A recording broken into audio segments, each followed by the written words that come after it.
Football বিশ্বকে চমকে দিয়ে এমন একটি ঘটনা ঘটল যা কখনো হয়তো স্বপ্নেও কেউ আগে ভাবেনি।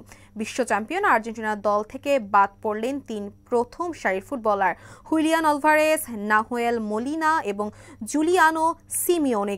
কারণ টিকা। হ্যাঁ, ঠিকই শুনেছেন, সামান্য একটু হলুদ জ্বরে টিকা না দেওয়ায় আফ্রিকার দেশ অ্যাঙ্গোলায় হতে যাওয়া এক গুরুত্বপূর্ণ প্রীতি ম্যাচ দল থেকে ছাঁটাই হতে হলো ম্যানচেস্টার সিটির ও আতলেতিকো মাদ্রিদের এই তারকাদের। একটি দেশের স্বাধীনতা পূর্তির ম্যাচ, যার আর্থিক মূল্য প্রায় 170 কোটি টাকা।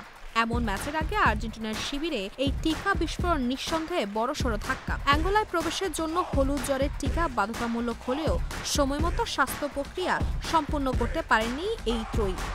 আর্জেন্টিনা ফুটবল অ্যাসোসিয়েশন বিবৃতিতে জানিয়েছেন, বাধ্য হয়ে এই সিদ্ধান্ত নিতে হয়েছে। তবে শুধু টিকা নয়, ডান হাঁটুর চোটের কারণে মিডফিল্ডার এনজো ফার্নান্দোসকে হারিয়েছেন কোচ লিওনেল স্কালোনি। এই অপ্রত্যাশিত শূন্যতা পূরণে তিনি দ্রুত দলে টেনেছেন তিন নতুন মুখকে। এদের মধ্যে আছেন তারকা মিডফিল্ডার অ্যালেক্সিস ম্যাক অ্যালিস্টারের ভাই কেভিন ম্যাক অ্যালিস্টার, যিনি প্রথমবার জাতীয় দলের ডাক পেলেন এবং লুয়ান্ডায় অভিষেক হওয়ায় প্রবল সম্ভাবনা রয়েছে। এছাড়াও চোট থেকে ফেরা অভিজ্ঞ ডিফেন্ডার লিসান্দ্রো মার্তিনেজ ও অ্যাটাকিং মিডফিল্ডার এমিলিও বুয়েন্দিয়া যুক্ত হয়েছেন দলে।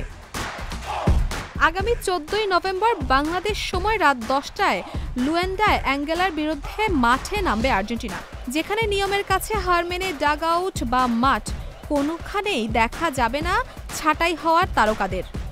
দর্শক, এই ছিল স্পোর্টস আয়ের আজকের আয়োজন। খেলার দুনিয়ার নতুন নতুন আপডেট পেতে চোখ রাখুন জিডি স্পোর্টসে।